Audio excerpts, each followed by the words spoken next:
আজ ২৭ জুন, একজন ব্যতিক্রমী মানুষ, মানবতার এক অনন্য দৃষ্টান্ত, ডক্টর মোহাম্মদ ইউনূসের জন্মদিন। এই দিনে শুধু একজন নোবেলজয়ী জন্ম হয়নি, জন্ম হয়েছিল একজন স্বপ্নদ্রষ্টার, যিনি অর্থনীতির পাঠ্য বইকে বদলে দিয়েছেন দরিদ্রতম মানুষের চোখের ভাষা দিয়ে।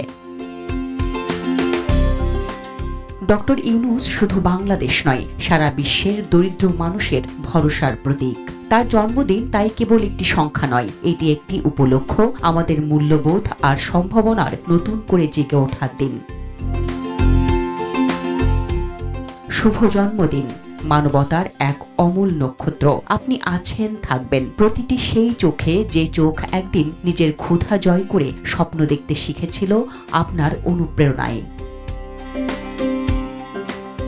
ডক্টর মোহাম্মদ ইউনূস দেশের হাল ধরেছেন এক অস্থির, ক্লান্ত, বিভক্ত জাতিকে একত্রিত করার দায়িত্ব নিয়ে। এই যাত্রা কেবল তার ব্যক্তিগত নয়, এটি জাতির এক নতুন অধ্যায়। তার হাতে গড়া গ্রামীণ ব্যাংক একদিন দুনিয়াকে দেখিয়েছিল কিভাবে ক্ষুদ্র ঋণ দিয়ে বড় স্বপ্ন গড়া যায়। আজ সেই একই চিন্তা অবহেলিতের ক্ষমতায়ন, প্রান্তিকের অন্তর্ভুক্তি নির্ধারণ করছে তার নেতৃত্বে দিক নির্দেশনা। তার সরকার এখন শুধু নীতি নির্ধারক নয়, নৈতিক নেতৃত্বের পরীক্ষার মধ্য দিয়ে যাচ্ছে। এই মুহূর্তে কেউ তাকে দেখে একজন রাষ্ট্রনায়ক হিসেবে, যিনি ভাঙা প্রতিষ্ঠান গড়ে তুলছেন। কেউ কেউ এখনো প্রশ্ন তোলে, একজন একাডেমিক কি পারবে রাজনীতির রূঢ় বাস্তবতায় সফল হতে? কিন্তু যারা তার জীবনের ছায়াগুলো খেয়াল করেছেন তারা জানেন ডক্টর ইউনূস হার মানেন না। নরম কণ্ঠে বললেও তিনি অনড়, আদর্শের প্রশ্নে আপোষহীন।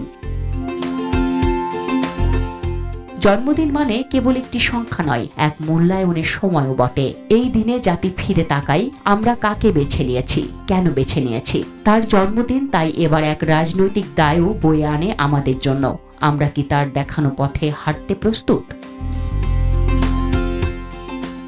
শুভ জন্মদিন ডক্টর ইউনূস। আপনি শুধু একজন নোবেলজয়ী নন, এখন আপনি বাংলাদেশের রূপান্তরের প্রতীক। আপনাকে ঘিরে আমাদের প্রত্যাশা অনেক, কিন্তু সেই প্রত্যাশার সঙ্গে ভালোবাসাও আছে, আস্থা আছে। আপনার নেতৃত্বে আমরা আবার নতুন করে স্বপ্ন দেখতে চাই, একটি ন্যায়ভিত্তিক, মানবিক, সুশাসিত বাংলাদেশের। Desk report, Dhaka express.